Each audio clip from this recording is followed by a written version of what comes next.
Hi, welcome to our channel of IGNOU audiobooks. Indira Gandhi National Open University, School of Management Studies, SOMS, Master's Degree Programs. Master of Commerce, MCOM. First year. IBO1 International Business Environment. Block-1 Concepts and Dimension. Unit-1 Introduction to International Business Environment. This Environment 1.0 Objectives. After going through this unit, you should be able to explain the meaning, nature, and relevance of international business environment, describe the domestic, foreign, and global dimensions of international business environment, analyze geographical economic, financial, socio-cultural, political, legal, and ecological components of a foreign country's environment, discuss implications of each components of international business environment. 1.1 Introduction. Business is defined as a set of activities relating to industry and commerce. When these activities are performed on an international level, these can be termed as international business. Basic functions, processes, and techniques of international business are essentially the same as those involved in domestic business. What is different is the environment within which these functions are performed and processes are carried out. While doing business within one's own country, one is familiar with most of the environmental factors and is readily able to cope with them. But the task of managing international business is not that easy. Because of operating in environments which are unfamiliar and different from the domestic environment, one needs to be extra careful and vigilant to these environmental differences. These variations may need adaptation for business success. This unit, you will learn the meaning, nature, and relevance of the international business environment. You will further learn in detail the geographical, economic, financial, socio-cultural, legal, and ecological aspects of global business environment. I.1.2 Concept and relevance of international business environment. Simply speaking, environment refers to one's milieu or surrounding. In the context of a business firm, environment can be defined as various external actors and forces that surround the firm and influence its decisions and operations. The two major characteristics of the environment as pointed out by this definition are: 1. These actors and forces are external to the firm, and secondly, these are essentially uncontrollable. The firm can do little to change them. It has to rather learn to live with them. 1.2.1 Micro and Macro Environments. 1. In order to gain a better understanding, let us have a look at two important classifications of environment. 1 classification is the micro and macro environments. Micro environment can be defined as the actors in the firm's immediate environment, which directly influence the firm's decisions and operations. These include suppliers, various market intermediaries, and service organizations such as middlemen, transporters, warehouse, advertising and marketing research agencies, business consulting firms, and financial institutions, competitors, customers, and general public. While the customers constitute firm's market, suppliers and market intermediaries help providing the firm with inputs and assist in production and marketing processes. Competitors and general public also influence the way a firm conducts its business.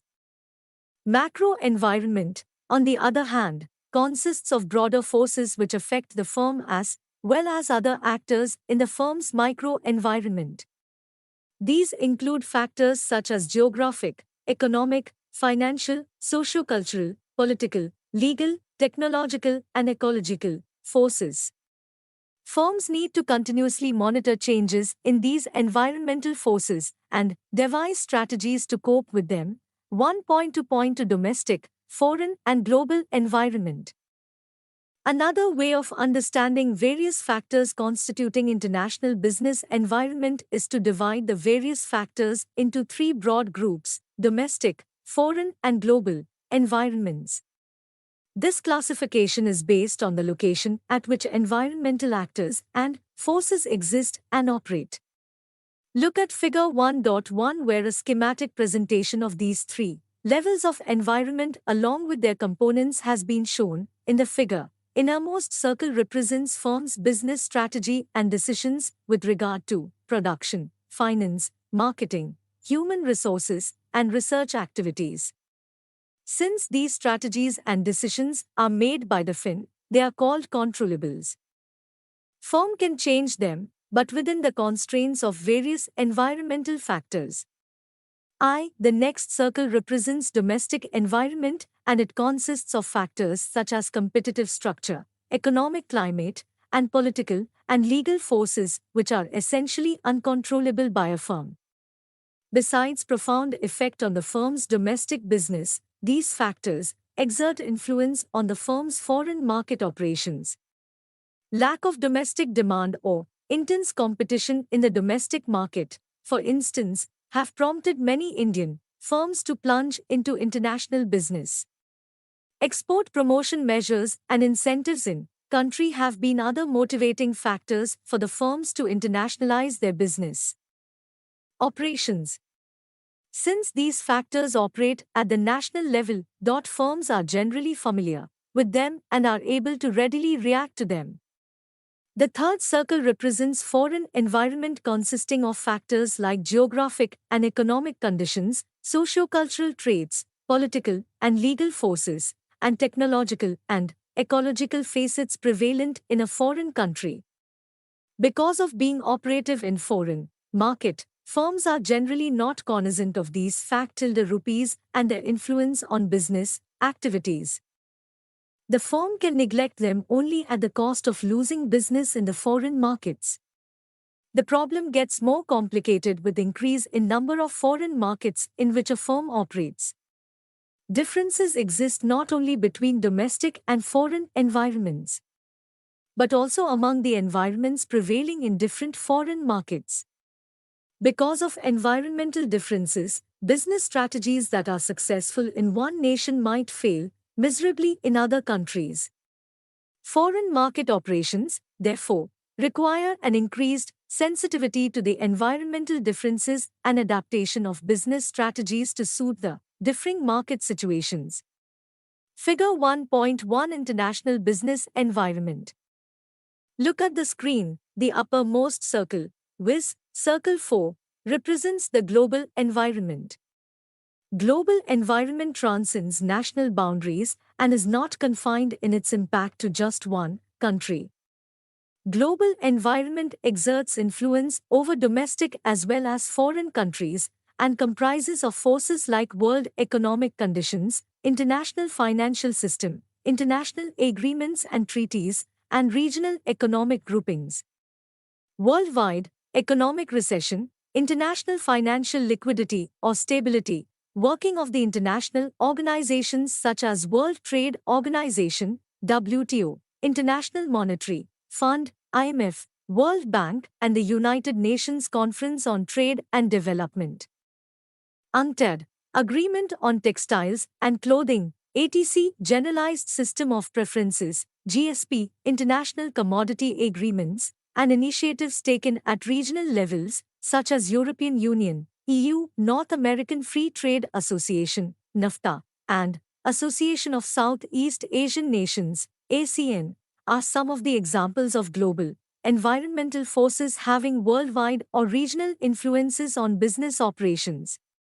1.2.3 Relevance of international business environment. As stated earlier, environment plays a vital role in the conduct of business operations.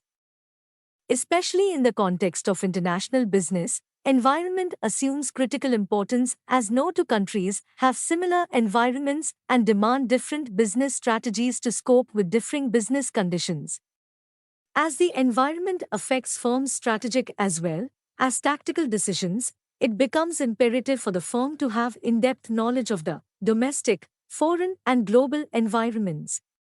When a firm decides to enter into international business, it faces two major decision problems: one, in which markets to select, and second, how to enter into those markets.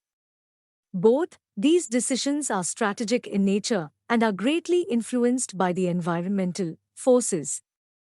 Firms select those countries as their target markets which have sufficient market potential. Market potential in turn depends upon geographic, economic, and cultural environments prevailing in the foreign countries.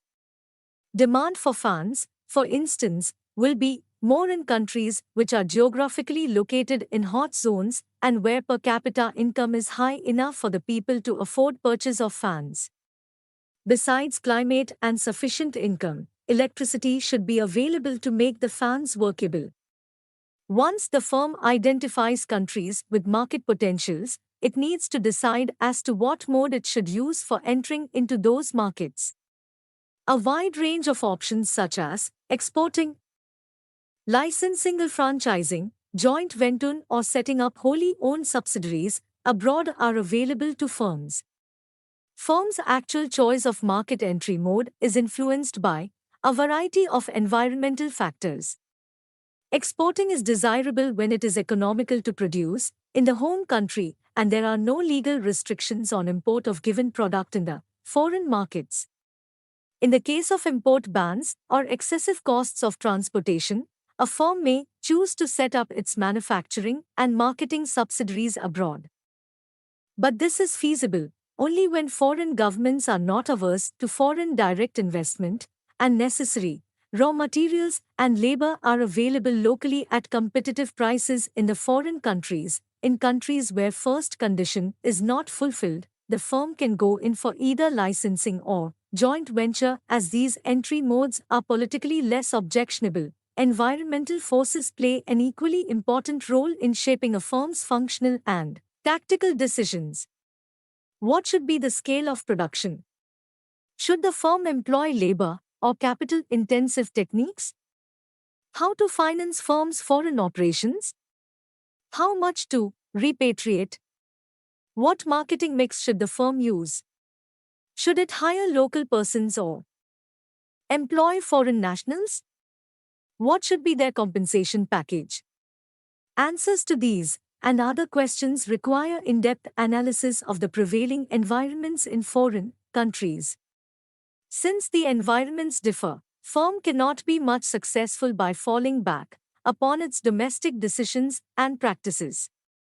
Firm needs to screen the foreign country environments and accordingly decide about the best course of action in each country. It may be pointed out here that environmental analysis is important not only for the firms entering into the foreign markets for the first time, but it is also important for the firms already in international business. Since environmental conditions change over time, firms need to continuously monitor changes in the environment and make suitable changes in their decisions. 1.3 Analysis of the components of foreign environment. All the three types of environments, viz., domestic, foreign, and global environments, have their effects on international business operations. Because of the vastness of subject, it is not possible to discuss all the three types of environments and their impact on business in one unit. The present unit, therefore, confines itself to a discussion of various components of foreign environment. The other two types of environments and their business influences are examined in detail in other units. Foreign environment was described in the preceding section as consisting of geographical, economic, financial, socio-cultural, political, legal, and ecological forces. A firm needs to examine these components of the environment for each one of the foreign countries in which it operates. A brief description of these components and their influence on the firm's international business operations is provided in the following subsections, though we shall be discussing each of the components separately. In reality, there exists a lot of overlapping as well as interactions among various components. Population, for instance, is discussed in literature as an element of both the physical and economic environments. There is a lot of overlapping among the socio-cultural, legal and political forces. Geographic characteristics of a country have profound impact on the country's economic and socio-cultural environments. Moreover, it should be kept in mind that all the components and elements of the environment might not be relevant to our decision maker. Much depends on the nature of the firm and its decisions. For a small firm interested in exporting, analysis of the commercial policy and the economic environment would be sufficient. But for a multinational corporation interested in setting up a manufacturing plant in a foreign country, geographic as well as socio-cultural, various dimensions one needs to consider while attempting an economic and financial analysis include foreign countries' level of economic development, income, expenditure pattern, infrastructure including financial institutions and system, inflation, foreign investment in the country, commercial policy, balance of payments account, accounting systems and practices, and indexation of the foreign countries' foreign exchange, money and capital, markets with the rest of the world. Let us learn these economic and financial environment in detail. 1.5.1 Economic environment. Economic environment is the most important indicator of the global market analysis. Let us discuss the major economic indicator influencing the foreign market decisions. Economic development. Economic development is directly related to the development of marketing in a country. Countries characterized by high levels of economic development not only have high demand for a variety of products, but also have better infrastructure and more developed marketing systems. Competition is also high in these countries. In the less developed countries, on the other hand, not only demand is low, but infrastructure is also poor. It, therefore, becomes quite difficult and more expensive to do business in such nations. Income is an important indicator of the country's level of development and also its market size. Gross national product, GNP, and per capita income are among the major measures of income. While sales of most of the industrial goods and capital equipment generally correlate with GNP, demand for consumer products depends on per capita income. Besides income, one should acquire information about the sectoral distribution of the GNP, as it is an important determinant of kinds of goods in demand in a foreign country. If the majority of a country's GNP comes from agriculture, it implies that the country is agriculture based and it shall have a good demand for agricultural inputs such as seeds, fertilizers, pesticides, and agricultural machinery and tools. An industrial nation with relatively higher dependence on manufacturing, on the other hand, shall have a good market for raw materials, plant and machinery, and also for a variety of consumer durables and non-durables.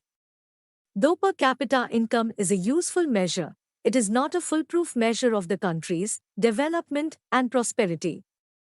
What is more relevant is the distribution of income. While in the developed countries' income distribution is relatively more even, it is highly skewed in the developing countries.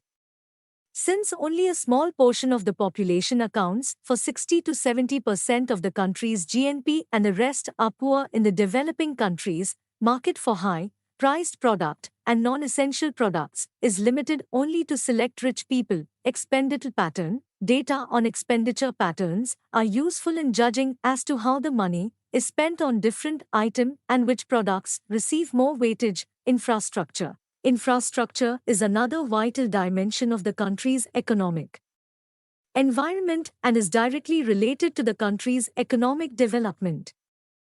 Infrastructure refers to various social overheads such as transportation, telecommunications, commercial and financial services like advertising, marketing, research, various media, warehousing, insurance, distribution, credit and banking facilities. Absence of adequate infrastructure not only hinders countries' development but also affects firms' costs and capacity to reach various market segments. Companies find it difficult to coordinate and control their business in countries with poor communication systems. 1.5.2 Financial environment. Sound financial position of the country coupled by the favorable investment policies reflect strong lend potential. Let us briefly learn important financial indicators. Monetary and fiscal policies, inflation, interest rate, various kinds of duties and exchange rates are the variables related to the country's monetary and fiscal policies and have a substantial impact on the costs and profitability of business operations. These variables also influence a firm's decision to move funds from one nation to another. Commercial and foreign investment policies. Each country has its own commercial and foreign investment policies, which must be studied in detail to ascertain countries' openness to trade and investment with other countries. A proper understanding of these policies can be quite helpful in ascertaining what tariff and non-tariff barriers the particular country uses to protect its domestic industry from foreign competition. The country may plan to minimize the incidence of these trade measures. Balance of payments account. A country's balance of payments account is another major source of information about the country's foreign trade and foreign currency reserves. The current account throws light on the country's exports and imports as well as its major sources of imports and destinations of export. Capital account reveals stocks of foreign investments, borrowings, lending, and foreign exchange reserves. An international firm must be duly aware of exchange controls prevalent in the foreign countries. Countries running deficits, their balance of payment accounts generally impose controls on movement of foreign exchange into and out of their economies. These controls prompts the multinational corporations to resort to transfer pricing mechanism, i.e., over-invoicing of imports and underpricing of exports so as to move out more than permitted fines from such countries. 1.6 Socio-cultural environment. Business is as much a socio-cultural phenomenon as it is an economic activity. Per capita income into countries may be the same, yet the consumption patterns in these countries may differ. Socio-cultural forces have considerable impact on products people consume, designs, colors and symbols they like, dresses they wear, and emphasis they place on religion, work, entertainment, family and other social relations. Socio-cultural environment influences all aspects of human behavior and is pervasive in all facets of business operations. Culture can be defined as a sum total of man's knowledge, beliefs, art, morals, laws, customs and any other capabilities and habits acquired by man as a member of society. It is a distinctive way of life of a group of people, their complete design of living. Cultural total value system, which is intricately related to the consumption pattern of the people and management philosophies and practices. Look at the box which gives you insight about socio-cultural environment, participative management style backfires.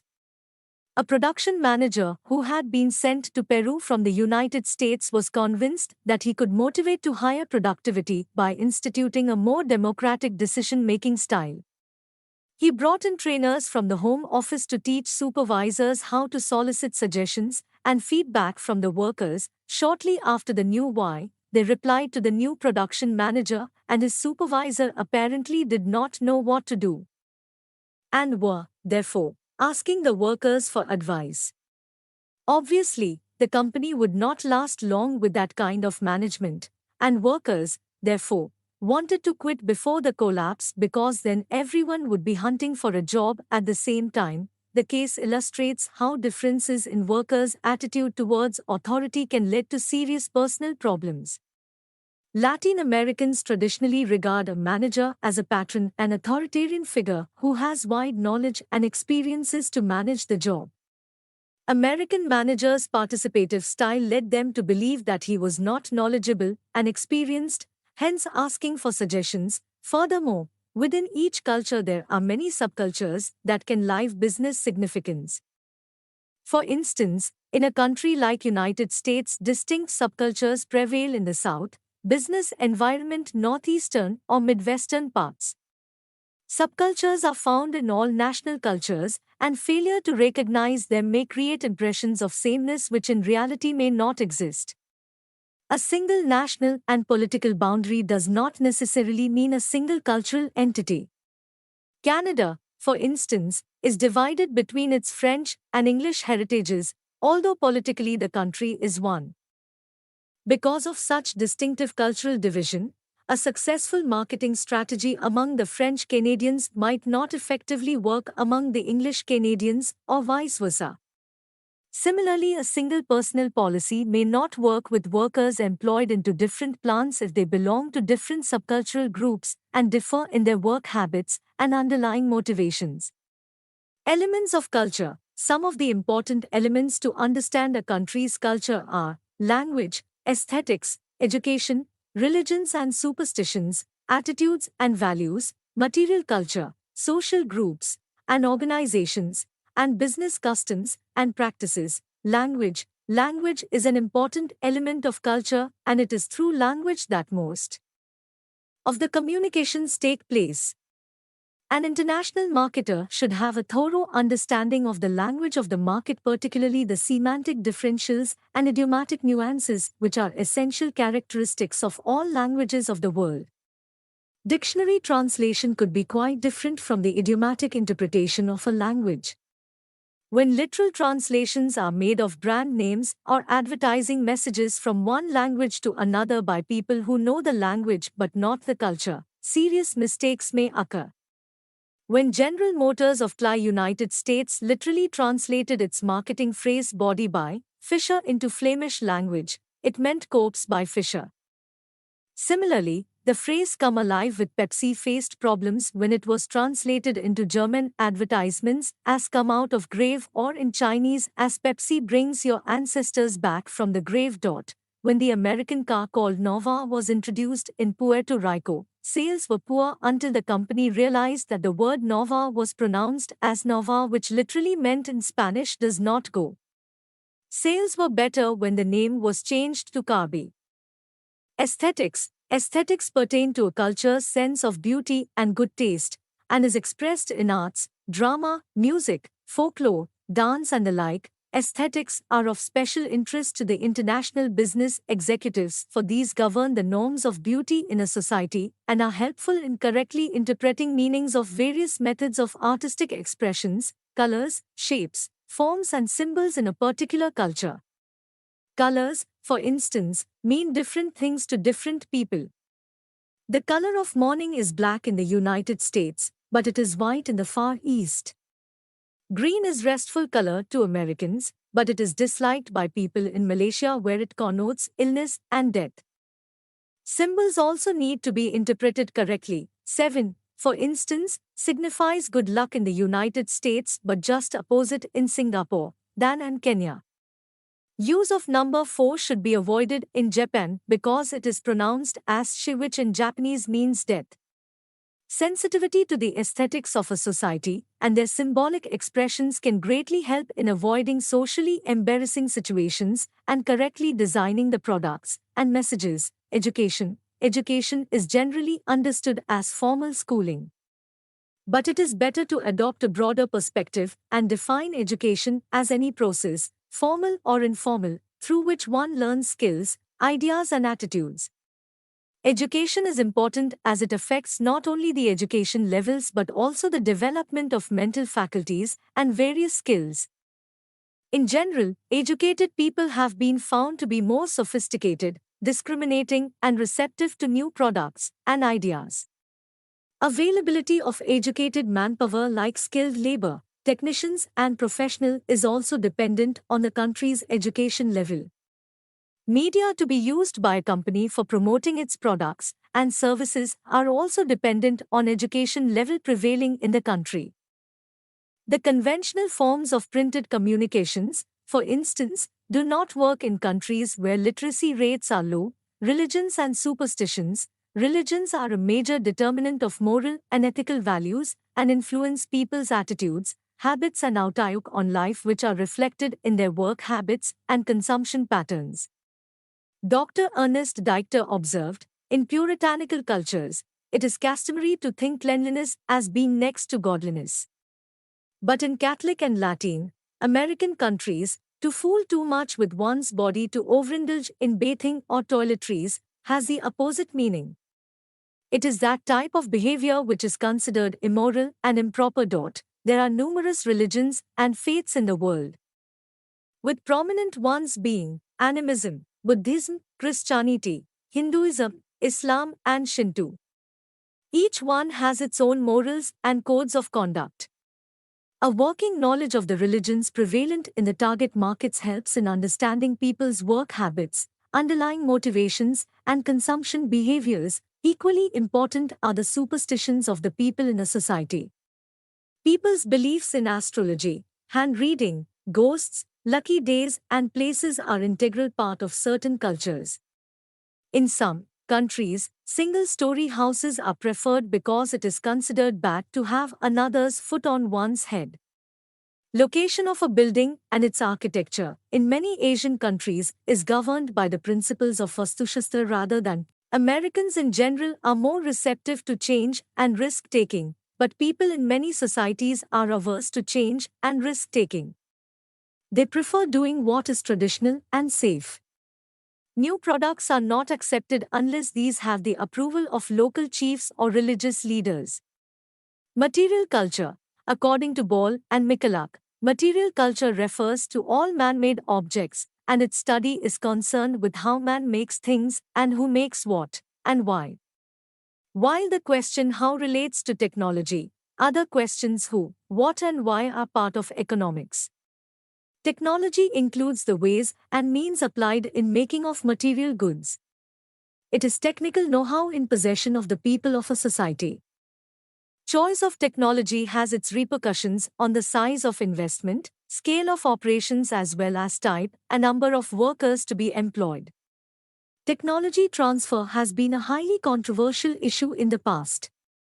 Because of supply of obsolete or inappropriate technology, many developing countries have laid down stringent rules and regulations concerning technology imports and payments.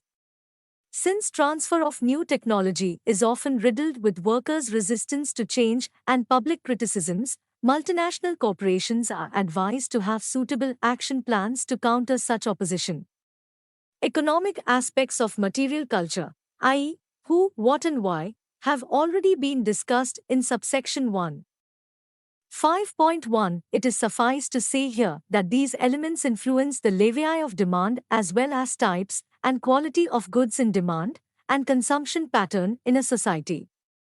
Business implications of material culture of a society are obviously many. The goods and services that are acceptable in one market may not be acceptable in another market because of differences in material cultures of two societies. For example, sophisticated electronic appliances widely in demand in the technologically and economically advanced Western countries may not find a market in the less developed countries of Asia, Africa, or Latin America. Social groups and organizations. A study of social groups and organizations is important as it determines how people relate to one another and organize their activities. The size and cohesiveness of the family, role of men and women in society, and positions of different social classes differ from country to country. Social groups and organizations mold the pattern of living and interpersonal relationships of people in a society. They influence the behavioral norms, codes of social conduct, value systems, etc., that may be of relevance to the international business managers in their decision-making, business customs and practices. A familiarity with business customs and practices prevalent in different countries is a must to avoid business blunders. An international business manager must have necessary knowledge about how business is conducted and what importance business people in a foreign country attach to work, time, formality, change, and achievement. American managers, for instance, are by nature highly work-oriented and attach utmost importance to speed and punctuality in business dealings. They are, moreover, highly achievement-oriented and fond of new things. But people in other parts of the world do not share these values and beliefs. Japanese, for instance, are also workaholics, but they are very slow in decision-making. Latin Americans too do not believe in haste and spend considerable time in socializing and developing friendships before coming to business transactions.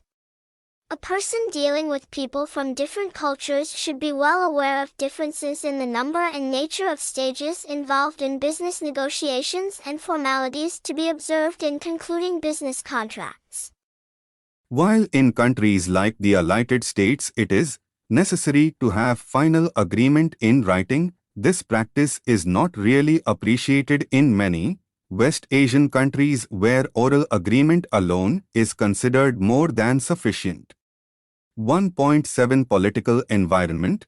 It is rightly said that a foreign business firm operates only as a guest and at the convenience of the host country government. The government reserves the right to allow a foreign firm to operate in the country as well as laying down the manner in which a foreign firm can conduct business. To gain an insight into a foreign country's political environment, one needs to analyze factors such as current form of government and political party system. Role of government in the economy, political encouragement to foreign firms, political stability, and political risks to business. Form of government and political party system. Government in a foreign country can be either parliamentary or absolutist. While the parliamentary type of government is run by people's representatives selected from time to time, the absolutist government assumes the FOW of absolute monarchies or dictatorships, and only a select few make policies. In the case of parliamentary government, one needs to know whether it is a single-party system or multi-party government system. Single-party government is considered to be more stable than the multi-party government.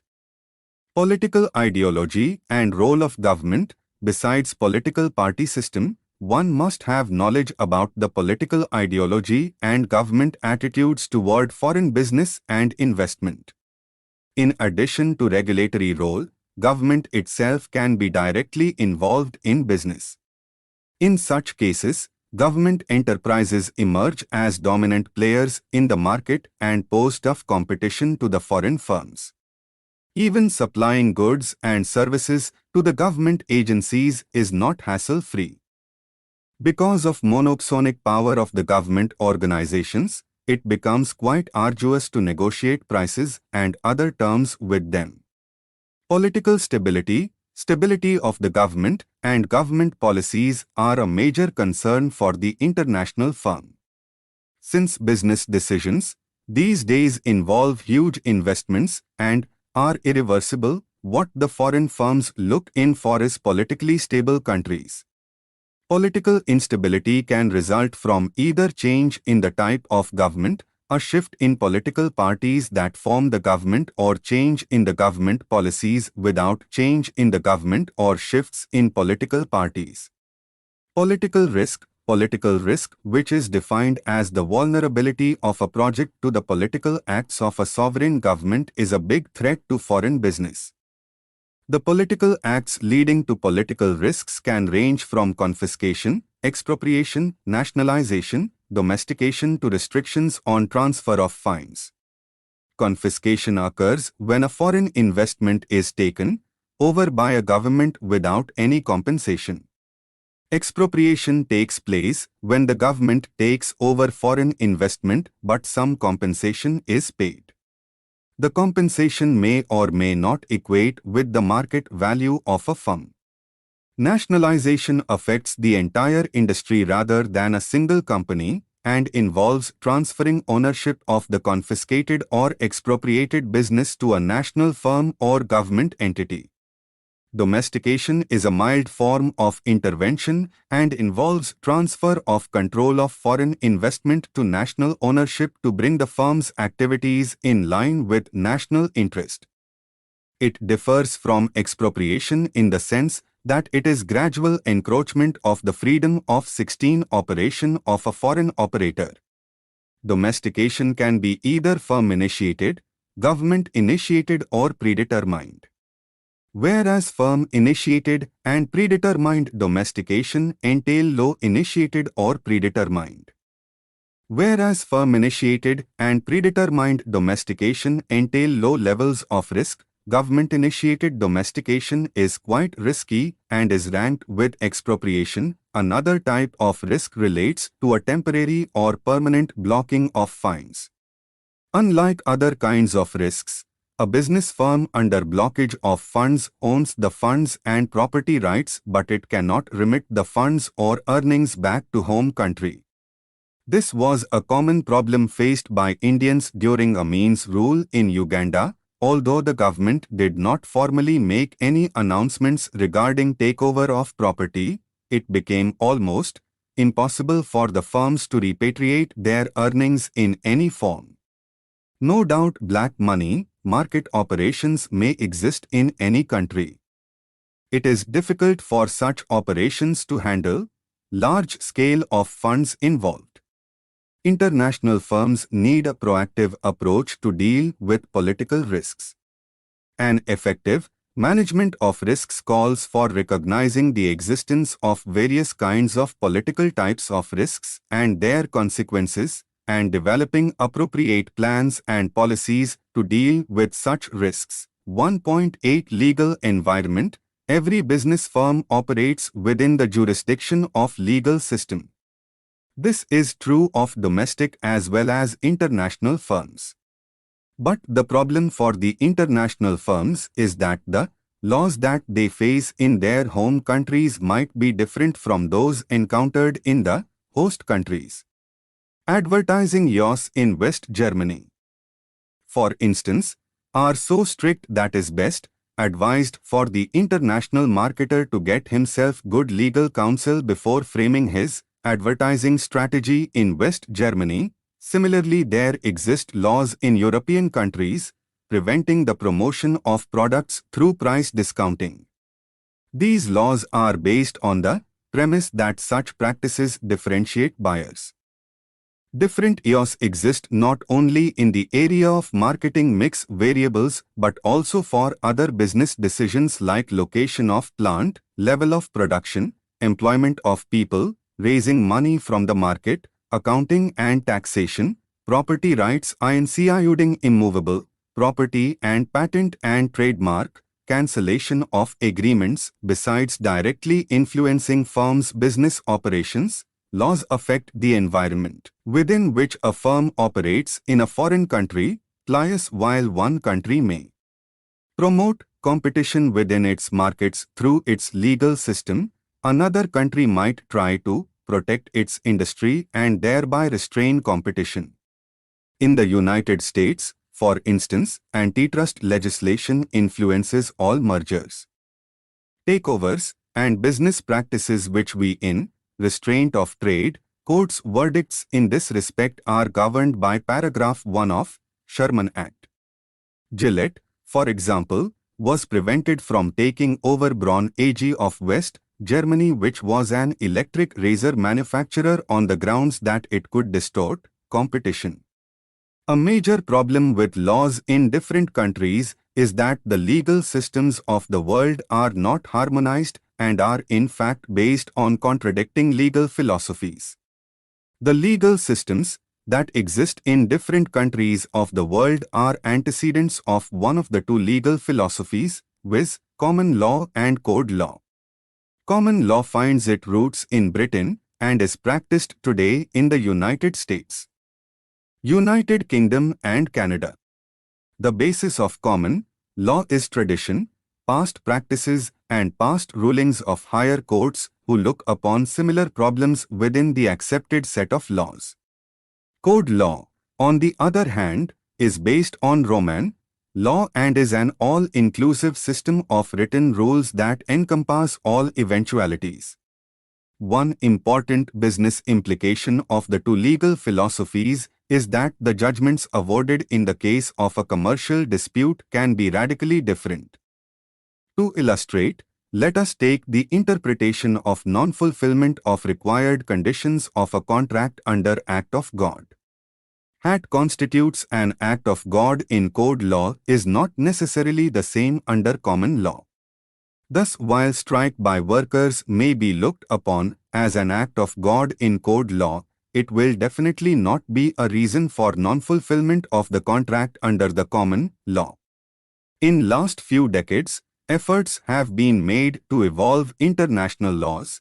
International laws deal with upholding orders.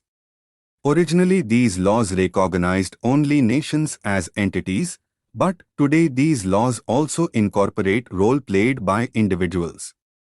International laws may be defined as a set of rules and regulations which the nations consider binding upon themselves. This definition brings out two important characteristics of international law. One, there is absence of the existence of a comprehensive legal system. There is truly no comprehensive body of law because, as stated earlier, international commercial law is of recent birth.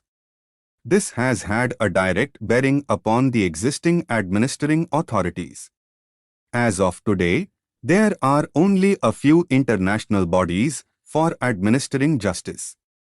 These include International Court of Justice founded in 1946 and the World Court at Hague.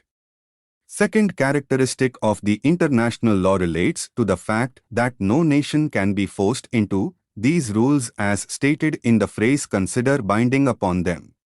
Since all nations recognize the sovereignty of the legal systems, international judgments are, therefore, based on the premise of good humanity and not on the basis of any particular country's legal system. In the absence of laws having jurisdiction over sovereign countries, a major problem faced by the international business firms is which countries' laws, viz. Ho countries or home countries or third countries' laws, shall be binding in the case of a dispute. Firms also need to be aware of different modes of the settlement of trade dispute and role of International Chamber of Commerce Court of Arbitration, because the field of international law is wide. In this subsection we have made only an attempt to highlight some of the major legal issues. A detailed discussion of various legal aspects is provided in Units 14 to 16. 1.9 Ecological environment. Ecology refers to the pattern and balance of relationships between plants, animals, people and their environment. Earlier there was hardly any concern for the depletion of resources and pollution of the environment. Smoke stemming from the chimneys and the dust and grime associated with factories were accepted as a necessary price to be paid for the development. But in recent years, the magnitude and nature of the pollution overload have assumed such alarming proportions that pressures have built up all over the world to do something urgently lest the situation gets out of control. In almost all the countries, there exist today legislations and codes of conduct to preserve the Earth's scarce resources and put a halt to any further deterioration in the environment. Business operations of the international firms are no exceptions and have been brought under such regulations. Very recently, the United States government imposed a ban on exports of marine products from countries including India which did not have special devices fitted into fishing trawlers to free the tortoises trapped during fishing expeditions. Similarly, restrictions have been put on garment exports using cloth processed through the use of azido dyes. Germany today is perhaps the country with most stringent environmental laws in the world. The concept of industrial progress and development has also undergone paradigm shifts. Corporations today are judged in terms of not only financial returns, but also conservation of environmental resources and reduction in pollution levels. Green technologies, green products and green companies are highly valued in today's global marketplace. 1.10 Summary. A major difference between domestic and international business is the environment within which business is conducted. While doing business within one's own country, one is familiar with the prevailing environment and is readily able to adjust to it. But problem with doing business in foreign countries is that environments in foreign countries are different and also unfamiliar to a business firm. Because of environmental differences, strategies a firm uses in the home country might not be appropriate in the foreign countries. 1. Therefore, needs to be extra careful in identifying various environmental forces operating at the home country, host country and global levels, and should examine their influence on production, personnel, financial and marketing operations of the firm. The major foreign environment to be analyzed include geographical, economic, financial, socio-cultural, political, legal and ecological. Thank you. Subscribe to our channel for more updates, and we will see you with the next chapter.